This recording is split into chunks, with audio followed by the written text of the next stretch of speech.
This is the story of America, seen in color for the first time. The 1950s. The American dream comes true.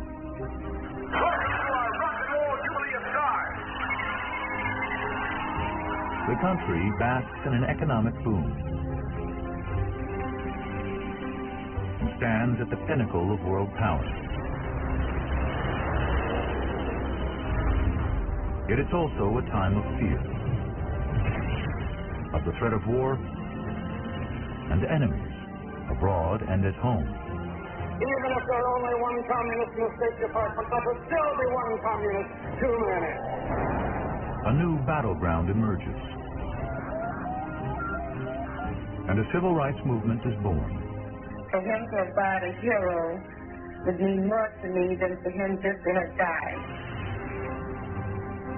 The impact will be felt for decades to come.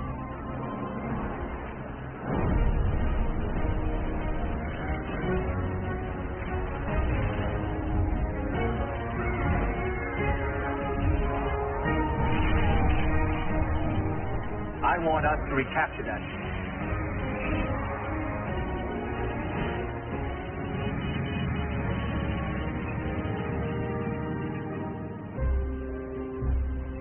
January 4th, 1950. A year into his second term, President Harry Truman delivers his State of the Union address. The human race has reached a turning point. Man has opened the secrets of nature and mastered new powers. If he uses them wisely, he can reach new heights of civilization. If he uses them foolishly, they may destroy him. Truman is troubled by a nuclear explosion that took place 4 months earlier, some 6,000 miles away. The Soviet Union tested its first atomic bomb, shocking the United States. Americans believed they were the world's only nuclear power. Now, the country confronts a stunning new threat. Other nations look to us for a wise exercise of our economic and military strength. We will not fail them. The U.S. government suspects that the Russians used spies to steal America's nuclear secrets.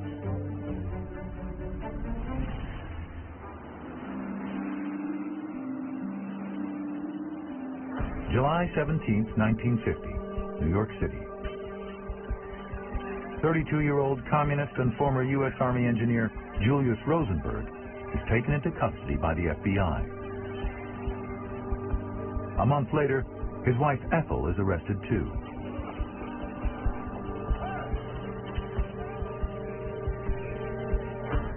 They are accused of running a network of Soviet spies at the top secret facilities that built the atom bomb.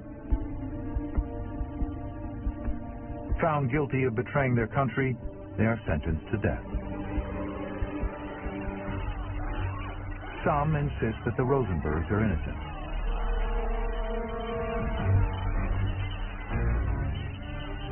But most Americans believe that the threat of communism is not only real, but rising. On June 25, 1950, communist North Korea, supported by the Soviets and China, invades U.S.-backed South Korea.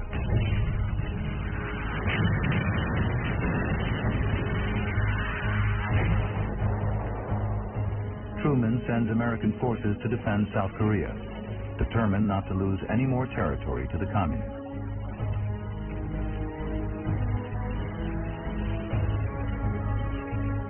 General Douglas MacArthur, a hero of the Pacific during World War II, is put in charge of 141,000 Allied troops in Korea.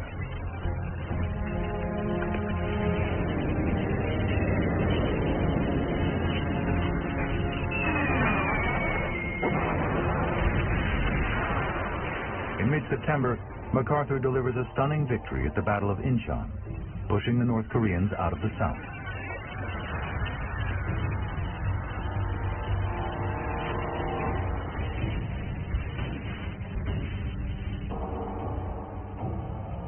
To many, MacArthur looks like a man who can win the war on communism, and possibly even become the next president.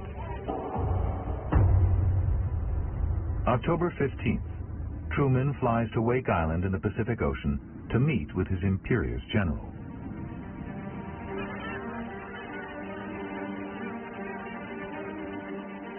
Truman is eager to align himself with MacArthur's war hero image. Plans for the future Korean campaigns were discussed in a simple radio shack, and far-reaching decisions were obtained. But their smiles soon give way to a bitter dispute that will bring one of them down. Two weeks later, Communist China enters the war and pushes the U.S. forces into retreat.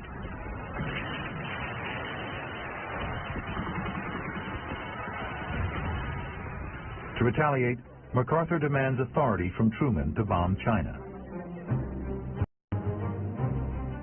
Fearing all-out nuclear war with the Soviets, Truman refuses. On March 20th, 1951, General MacArthur makes his disagreement with Truman public in a letter to Speaker of the House, Joseph Martin. MacArthur is now publicly challenging the President, his commander-in-chief.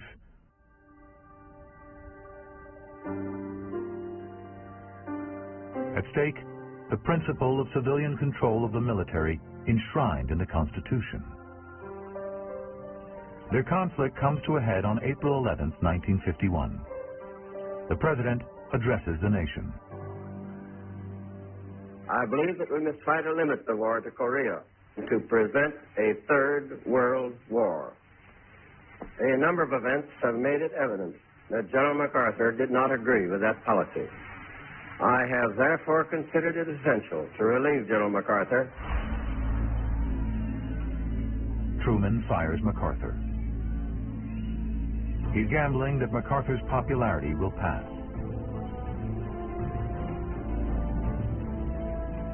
6 days after his dismissal, MacArthur returns to the States.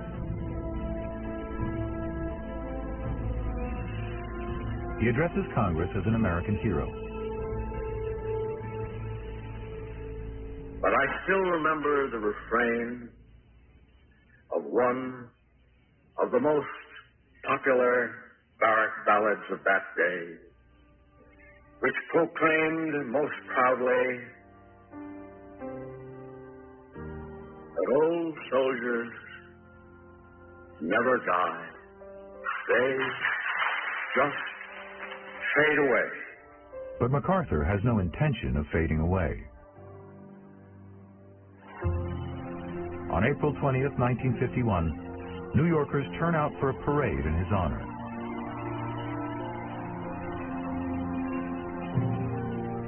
$7.5 million people pack the streets.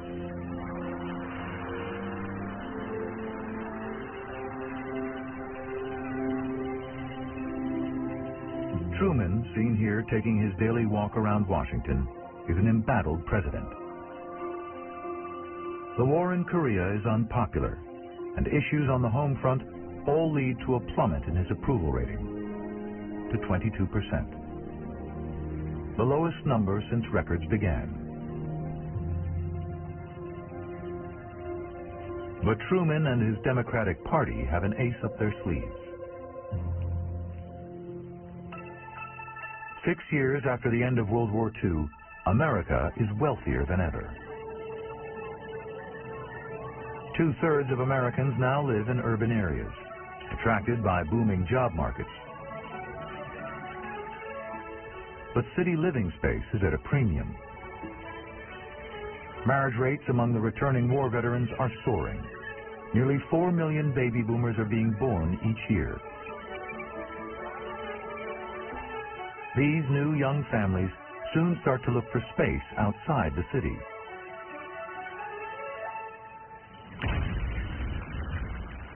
A family named the Levitts sees a massive opportunity. During World War II, William Levitt served as a lieutenant in the Seabees, the construction arm of the Navy. He returns to the family building business with a plan. used the military method to mass-produce homes on old farmland. That way, he can create new communities overnight.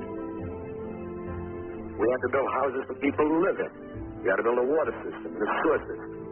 We had to set up a police department, put in roads, erect street lights so that people could feel secure. Farmhouses are burnt down and bulldozed to make way for thousands of new affordable homes built in orderly lots. William's brother Alfred is the designer. His method is to break down the building of each home into 27 uniform stages.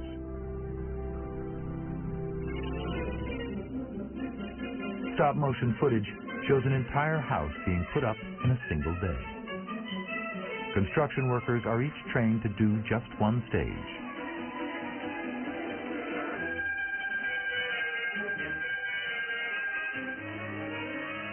These are the 36 men who built this house. Another day, another 40 houses. William Levitt calls the developments Levittown. This is Levittown, Pennsylvania. Around the country, the Levitts build nearly 38,000 houses by 1958. The mass-produced dwellings sell for just under $10,000 each. Young families flock to buy a piece of the American dream. It's the good life in the suburbs.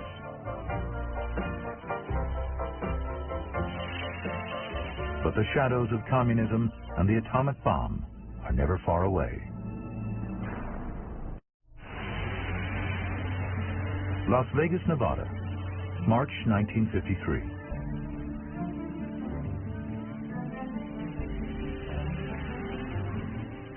Newspaper reporter Lewis Harris from Augusta, Georgia, is assigned to cover a unique event staged by the U.S. government. Harris brings his own home movie camera. At Las Vegas, newsmen and photographers arrive from all over the nation to cover an event that has a direct bearing on the welfare of every American family. They are taken 75 miles into the desert, where an atomic bomb is to be detonated for the first time on live TV.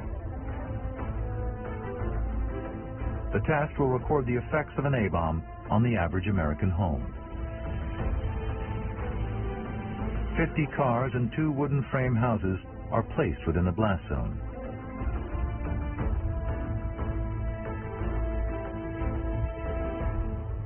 Within the house, scenes typical of the American family at home. First floor living room, first floor dining room. Children at play, unaware of approaching disaster. March 17th. 8 million viewers tune in to the unprecedented broadcast. 3, 2, 1, 0. And witness the terrifying power of an atomic bomb.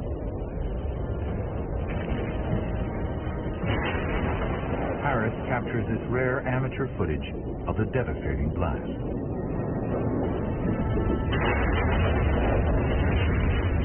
House number 1, first floor disintegrated. Second floor collapsed. In house number 2, a cracked beam above the basement box-type shelter. But within, this family, which was prepared, was neither moved nor harmed. Americans everywhere want to know how to survive this kind of terrifying attack. Drills in schools become routine. Public shelters are identified in every city.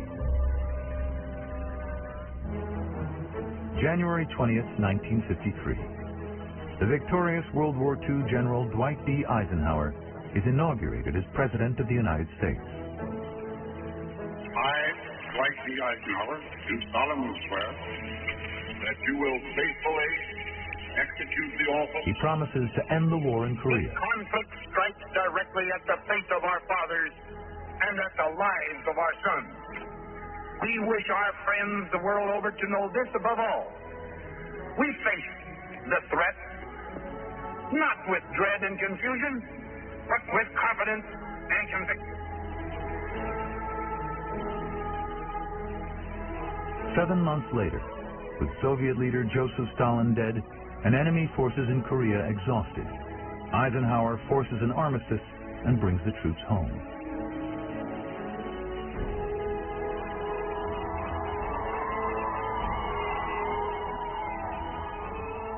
Americans are happy to have their soldiers back.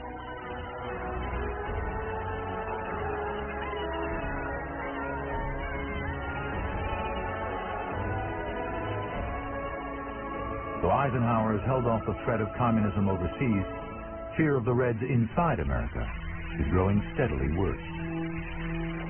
One communist of one university is one communist too many.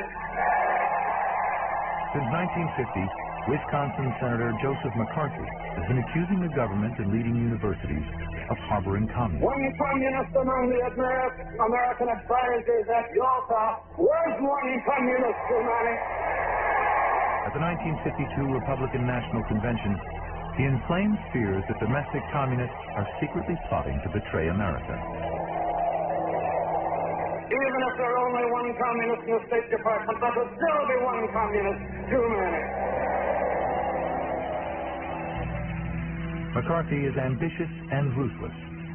His sensational but often baseless charges win him attention and power.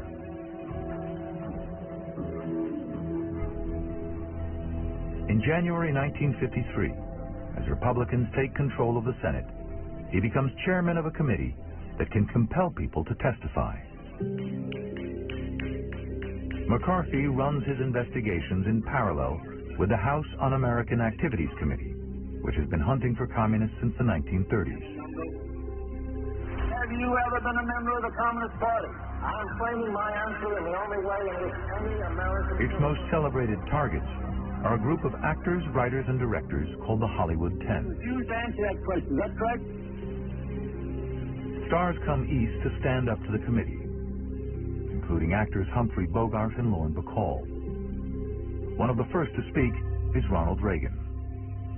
I do not believe that the communist has ever at any time been able to use the motion picture screen as a sounding board for his philosophy or ideology. Do it to the American public, and they will know where I stand as they do from what I have written. But the stain of accusation ends countless Hollywood careers.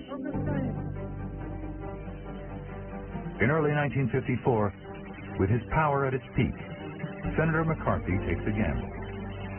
Armed with the flimsiest of evidence, he takes on a respected institution, the U.S. Army.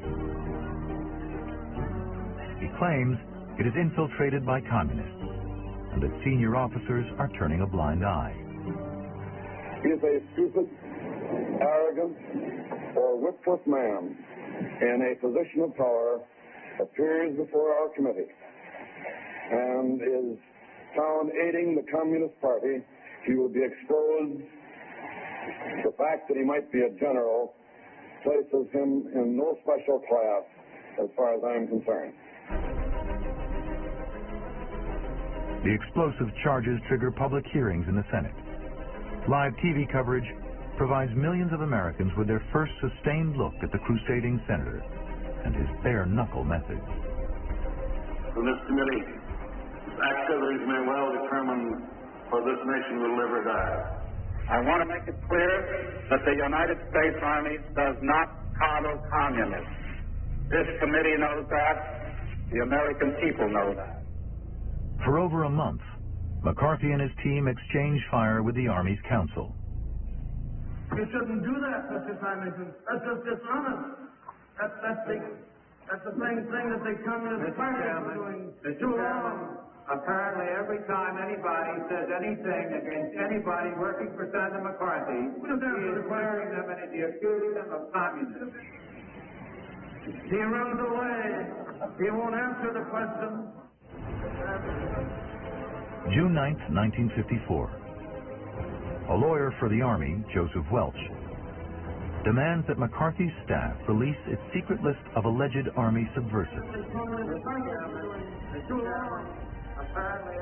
McCarthy responds by dredging up a past link between a young lawyer in Welch's firm and the Communist Party. I don't think you have any conception of the danger of the Communist Party. After years of bullying his victims, McCarthy is smug and confident. But Welch counterattacks. Until this moment, Senator, I think I never really gauged your cruelty or your recklessness. If it were in my power to forgive you for your reckless cruelty, I would do so. I like to think I'm a gentleman. But your forgiveness will have to come from someone other than me. Mr. Chairman. Millions of Americans watch. Have you no sense of decency, sir? At long last, have you left no sense of decency? McCarthy's gamble, taking on the Army, backfires. Mr. Welch here has... His charges don't stick. Many in his own party turn against him. 6 months later, the Senate officially censures him. His reign of terror is over, and his reputation in tatters. He falls into the grip of alcoholism, which in 1957 kills him at the age of 48. McCarthy, in many ways, was destroyed by the power of television, a power that in the 1950s will only continue to grow.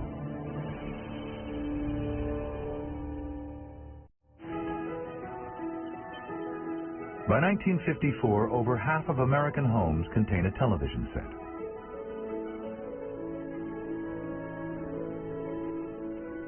Always as happy as I can be. Creating an enormous new audience for advertising.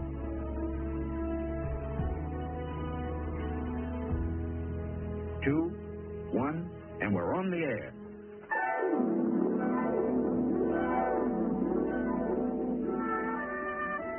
I dreamed I went riding in my very favorite convertible with my very favorite boyfriend. Chevy's Bel Air convertible is released in 1953. With its iconic curved windshield and chrome interiors, it soon becomes a bestseller. Americans are simply car crazy. These Futura cars are on display in New York in 1956.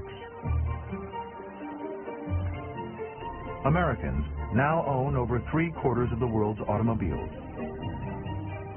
They help transform the nation.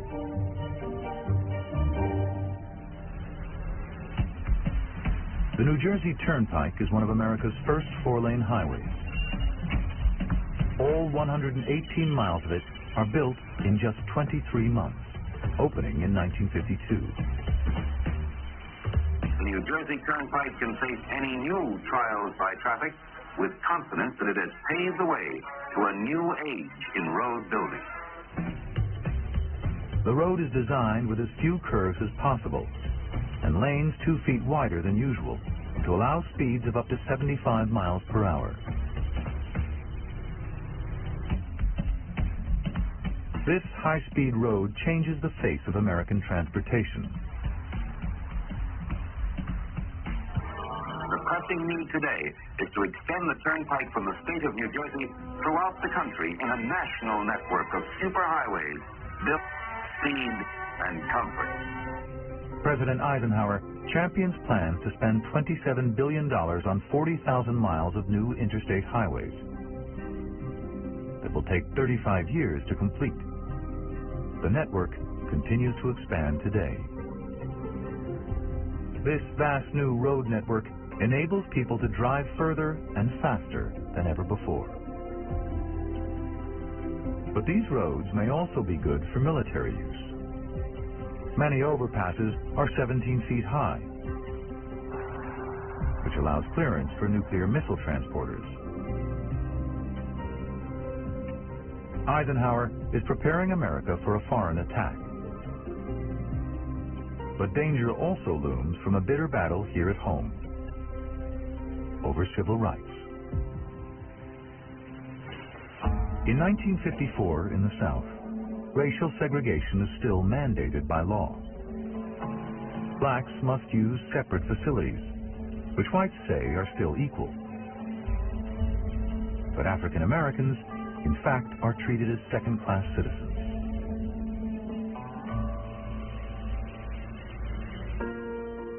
In Kansas, the families of 20 black school children are fighting a class action lawsuit against the Topeka Board of Education segregated schools. They take their battle to the Supreme Court. Prominent black attorney Thurgood Marshall speaks for the families. We believe that the proper place for the issue of segregation and anything connected with it is in a court. On May 17, 1954, they win the case. The Supreme Court outlaws segregation in schools. The legal underpinnings of racism are swept away. But this victory for the civil rights movement infuriates a group determined to uphold white supremacy, the Ku Klux Klan. I, for one, under God, will die before I yield one inch to that kind of movement. Over the next 3 years, more than 15 African American homes will be bombed in racist attacks. And in 1955, an ugly racial incident in the South shocks the nation. 14-year-old Emmett Till from Chicago is visiting relatives in Money, Mississippi. On August 24th, a 21-year-old white woman, Carolyn Bryant, accuses Emmett of whistling at her. It might not have meant much in Chicago, but in Mississippi, there is rage.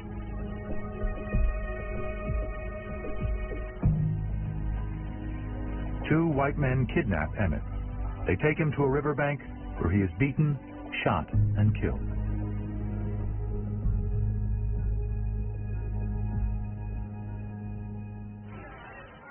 September 3rd, 1955, Chicago. Emmett's mother, Mamie, holds his funeral.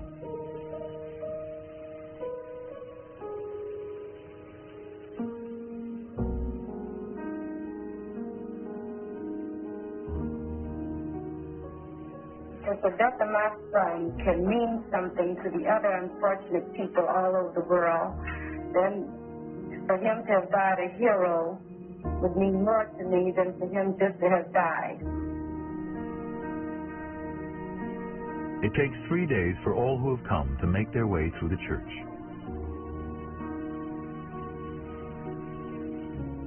Mamie Till insists that Emmett's coffin remain open.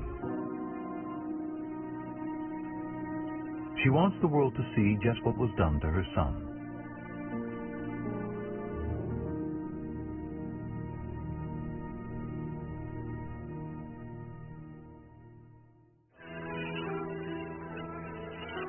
One in every 5 mourners, Mamie is told, needs help to leave the building.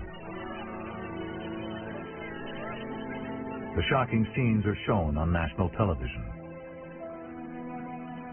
And 9 days later, Emmett's beaten face is shown in the African American press, in Jet magazine and the Chicago Defender newspaper.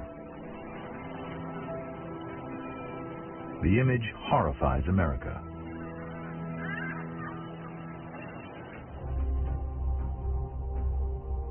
September 19th, Sumner, Mississippi.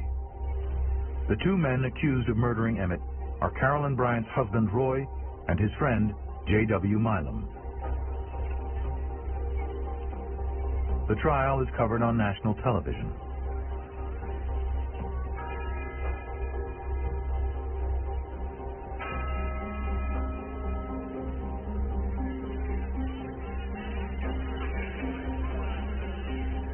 For the first time, millions of Americans will see Southern justice for themselves.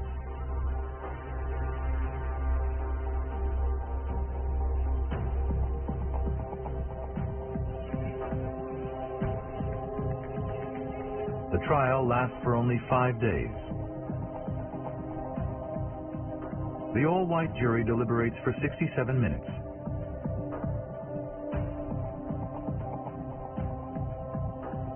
And finds the men not guilty.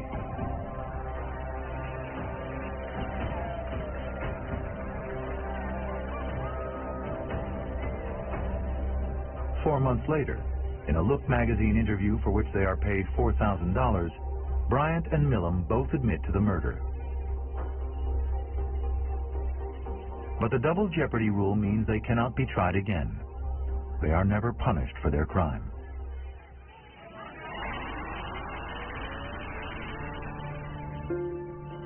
"100 days after Emmett Till's murder, 42-year-old Rosa Parks is riding in the black section of a bus in Montgomery, Alabama, when a white man boards.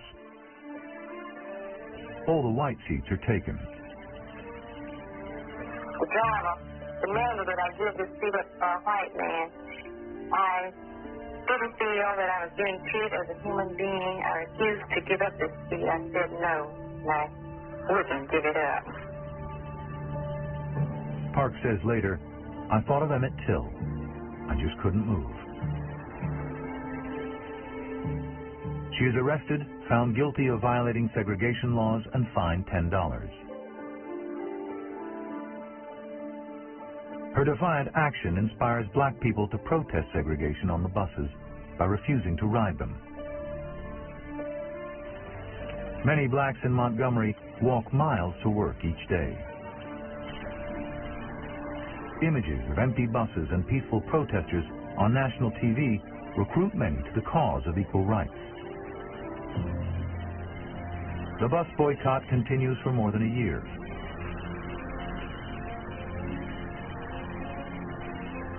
The Montgomery bus lines face bankruptcy. The leaders of the protest also take their battle to the courts. On November 13, 1956, the U.S. Supreme Court rules that segregation on Alabama buses is unconstitutional. But for the civil rights movement, the struggle is far from over.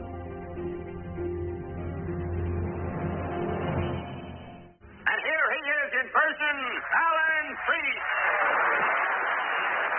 Hello, everybody. How y'all? Welcome to our Jubilee of Stars.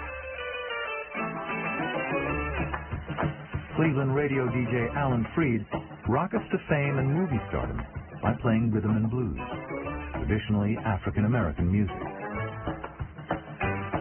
Freed popularizes a name for this new sound: rock and roll. Now, tails on the roof, gang, because here's a new act that can blow it right off. Freed brings rock and roll to a young white audience.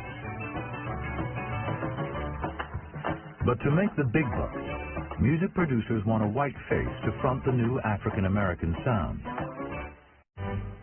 In 1954, producer Sam Phillips introduces a 19-year-old singer from Tupelo, Mississippi. His name is Elvis Presley.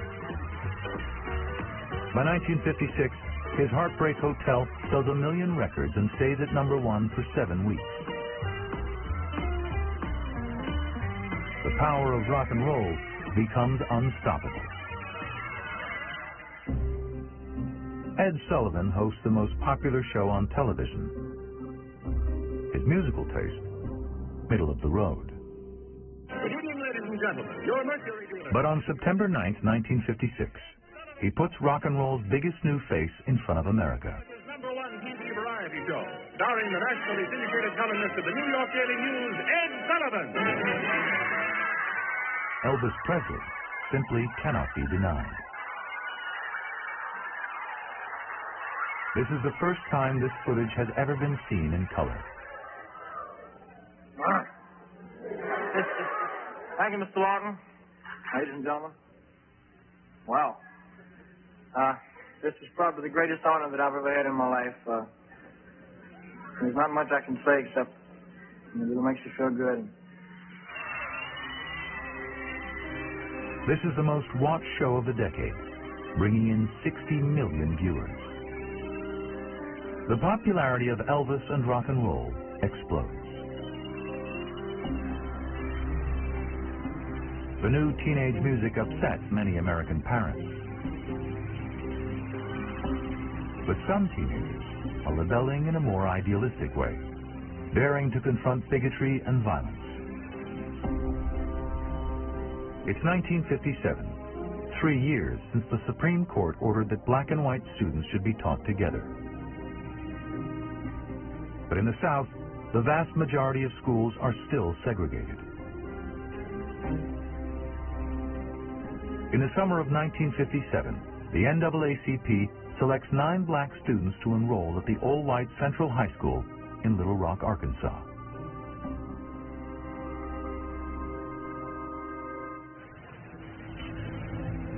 On September 4th, the start of the school semester, segregationist Governor Orville Faubus stations the Arkansas National Guard outside the high school to stop the 9 students from entering.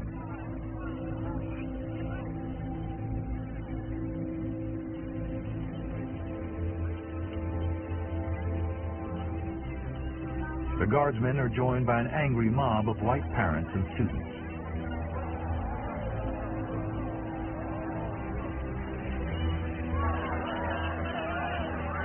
Eight black students approach the school together. The guardsmen push them back. The 9th student, Elizabeth Eckford, unaware of the others' plans, arrives later and alone.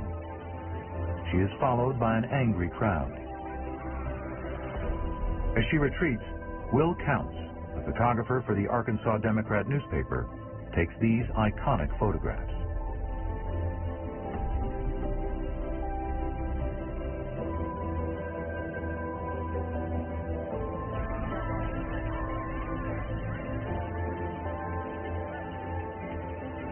Six days later, Governor Faubus reiterates his refusal to integrate the school.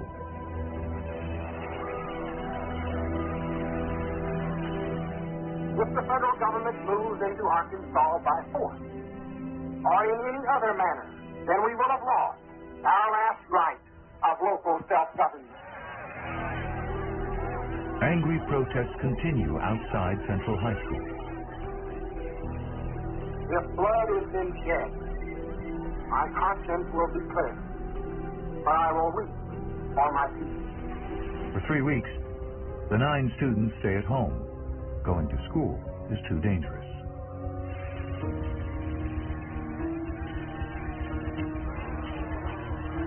The scenes of racist abuse continue and are seen around the world. By September 24th, President Eisenhower has seen enough. Mob rule can not be allowed to override the decisions of our courts.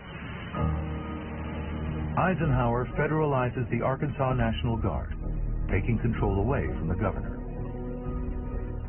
And that evening, the president sends 1,200 paratroopers from the Army's 101st Airborne Division to Little Rock.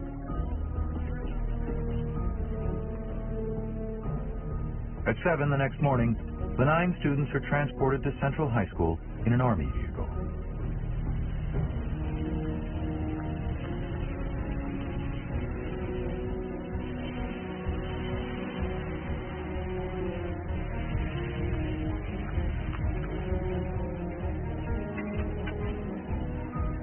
The mob is held back, and black and white Little Rock students go to school together for the first time, escorted by U.S. soldiers. For their safety, the 9 students are accompanied by troops every day for the rest of the school year. It is a huge victory for the civil rights movement, but it is short-lived. A year later, Governor Faubus, with the voters' support, closes all public high schools in Little Rock. I wouldn't mind going to school with them, but if you go to school with them, then they're going to start coming to our dances and things like that, and I wouldn't want that. Nancy, how do you feel? I definitely do not want to go to school to integrated classes, and I think... You don't want to go to an integrated No, school sir, at I all? do not, and I'd much rather school be closed than forget my education for 2 or 3 months. Though it takes until 1959, the high schools do reopen, with black and white students together. As the decade nears its end, Americans face a very different challenge in space. October 4th, 1957. News broadcasts lead with the sound of a distant beep. A beacon from a beach ball-sized object weighing just 183 pounds that sends shockwaves through America. The Soviet Union has launched the first ever artificial satellite, Sputnik, into space. Science has broken the chains that for centuries shackled humans to the planet Earth. Just 1 month later, the Soviets launch a second satellite. This is the dog Laika. It had been trained to live in a special container. This latest Russian space vehicle is some 50 times bigger than the satellite America is developing, and capable of carrying not just a dog, but a nuclear warhead. From Sputnik 2, 160 miles above the Earth, listen for the heartbeat of Laika. Americans feel more vulnerable than ever. Every city and town is within striking range of Soviet missiles. After 10 years of rivalry with the Russians, America is humiliated, exposed as being technologically behind.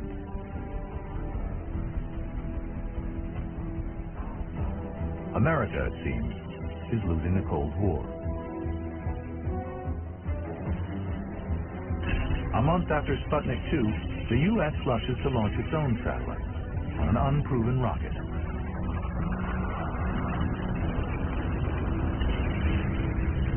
The press calls the attempt Slopnik and Kaputnik. Even if it didn't get up into orbit, it was a darn good picture. In January 1958, America finally launches a satellite into space, Explorer 1. Seen in color for the first time. This is the first American spacecraft. The American space age has arrived, and with it, a new government agency, the National Aeronautics and Space Administration, NASA. It is determined to catch and surpass the Soviets.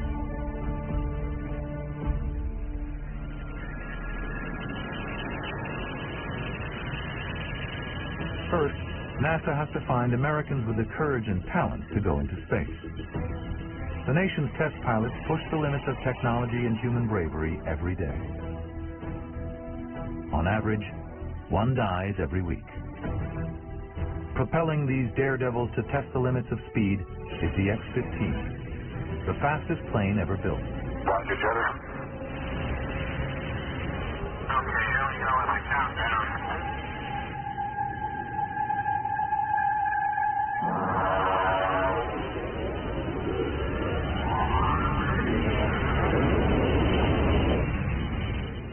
.508 test pilots are screened for NASA's newly invented job of astronaut.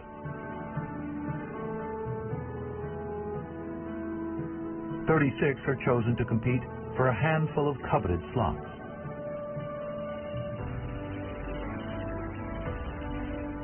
They face medical and psychological evaluations, physical tests to see how they cope with pressure at 65,000 feet and stress under a force of 8 Gs.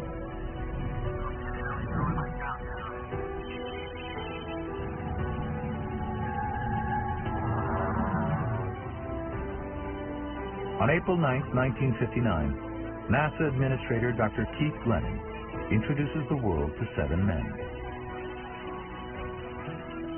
Which of these men will be first to orbit the Earth, I cannot tell you. He won't know himself until the day of the flight. They are Malcolm Scott Carpenter, Leroy Gordon Cooper, Virgil Grissom, Walter Schirra, Alan Shepard, Donald Deke Slayton, and John Glenn. I'm John Glenn. I'm the lonesome Marine on this outfit, and I'm 37. In 3 years, Glenn will become the first American to orbit the Earth. My feelings are that this whole project with regard to space sort of stands with us now, if you want to look at it one way, like the Wright brothers stood at Kitty Hawk about 50 years ago. They are 7 all-American heroes, ready to compete with communism on a new battlefront. For 10 years, the nation has been pushing the limits of the American dream. Prosperity has enabled people to build, travel, and dance their way to the future. And those long left out are now demanding justice. Despite fearful conflicts at home and abroad, millions of Americans will remember the 1950s as the glory years.